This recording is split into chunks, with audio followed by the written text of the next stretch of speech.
Ukraine's Western-supplied F-16 and Mirage 2000 fighter jets intercepted and shot down at least 10 Russian cruise missiles while countering one of Russia's deadliest attacks on November 19, Ukrainian Air Force reported.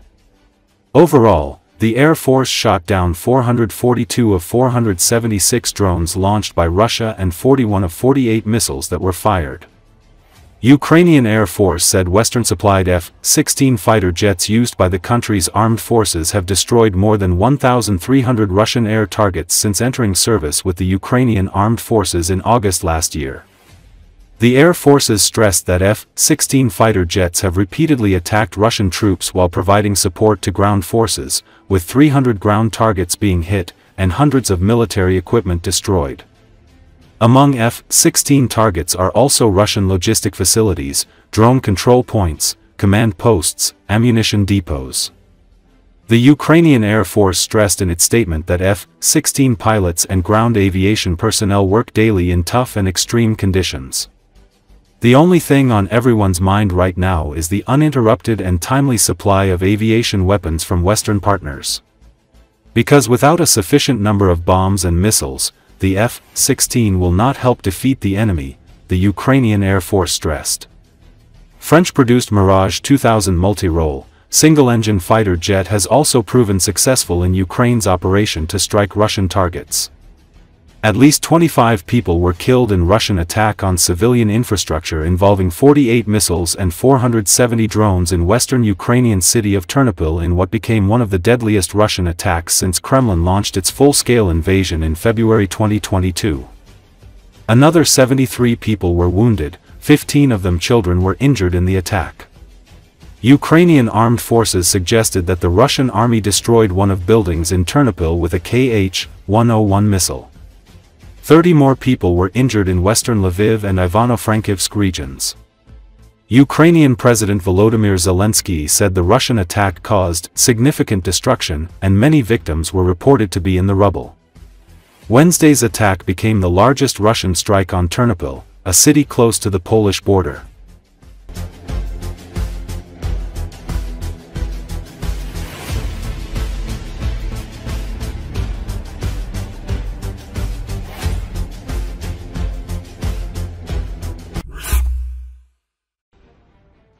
The Belgorod region is once again witnessing the consequences of Russian Air Force professionalism. According to Ukrainian intelligence, Russian bombers have dropped 8 guided bombs on the region over the past 11 days. This became known from an intercepted conversation of a local resident, which was released by the main intelligence directorate of the Ministry of Defense of Ukraine. In a phone conversation, the woman talks about fires at infrastructure facilities and admits that some of the destruction is the work of the Russian army itself. According to her, the Belgorod region is literally being bombarded by its own aircraft, and people are already afraid to leave their homes. The GUR notes that Russia regularly uses cabs against Ukrainian civilians, but due to technical glitches, more and more munitions are literally falling on Russians in the border regions of the Russian Federation. Such incidents have long ceased to be rare. In early September, it was reported that since the beginning of 2025, the Russian military has accidentally dropped over 100 guided bombs on its own territory and occupied areas of Ukraine. For example, on August the 27th, 3 Fab 500 bombs crashed in occupied Makeyevka, and unexploded bombs have been found repeatedly in the Belgorod region, including in the village of Polevoy and the hamlet of Alexandrovka. Since the beginning of the year, media outlets have recorded at least 111 aerial bombs and 3 missiles dropped from Russian aircraft on Russian and occupied territory.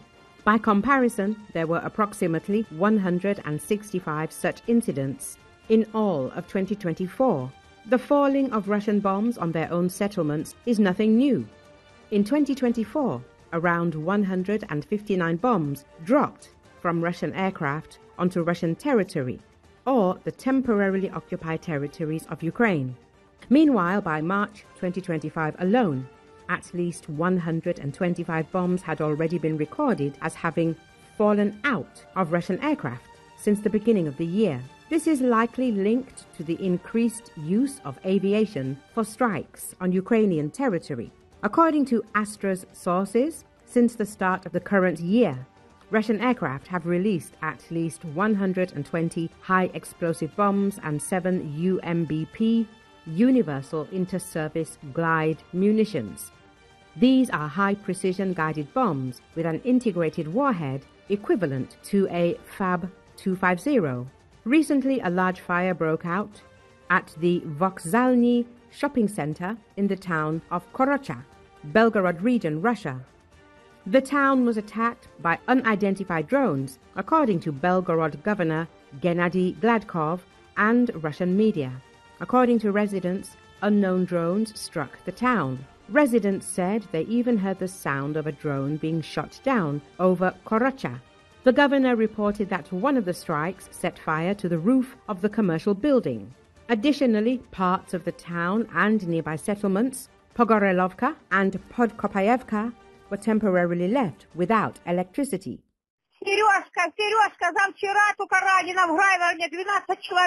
Seryoza, yesterday alone, 12 people were injured. They destroyed 2 minibuses, 8 cars, an entire parking lot. Drones arrived at the parking lot. 4 drones flew in. Cars were burned. There was a fire. Minibuses were hit.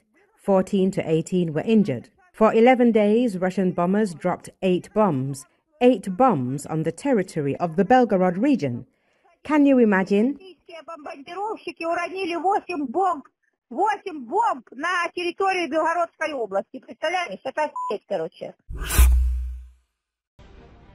Despite lacking the resources for a large-scale military operation, the aggressor state Russia may attempt to use hybrid methods to seize territory, similar to those used in Donbass and Crimea.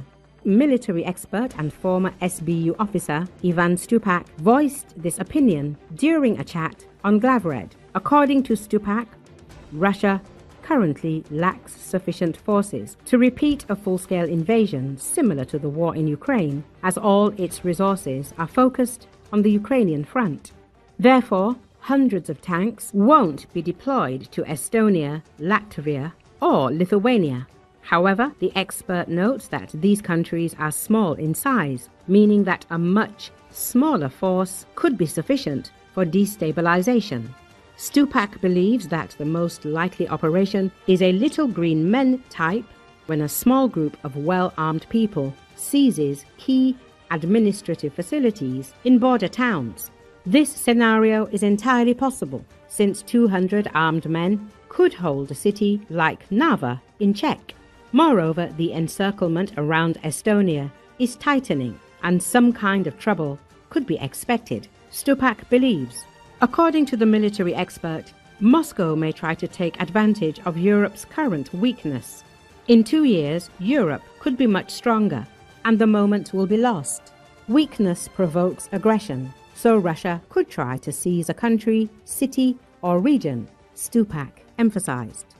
As reported, German Defense Minister Boris Pistorius stated that NATO should update its assessments regarding a possible escalation by Russia. In an interview with the Frankfurter Allgemeine Zeitung, he noted that Moscow could restore its military potential more quickly and potentially attack an Eastern Alliance member state sooner than expected. According to the minister, relevant forecasts already exist.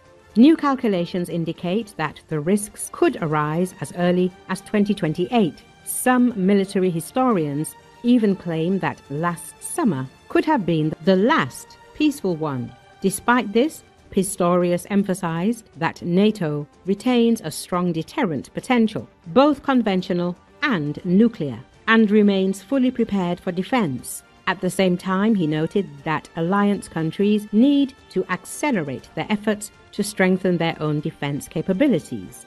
We are already combat ready, but we must prepare our troops even better, Pistorius added. Former Russian diplomat Boris Bondarev expressed the opinion that Vladimir Putin's strategic goal is to weaken and further split NATO, even to the point of effectively ending the alliance's existence. He believes that the longer the Kremlin tests the bloc's reaction and does not receive a clear and firm response, the more confident Putin will be of impunity, even in the event of large-scale provocations or a direct attack.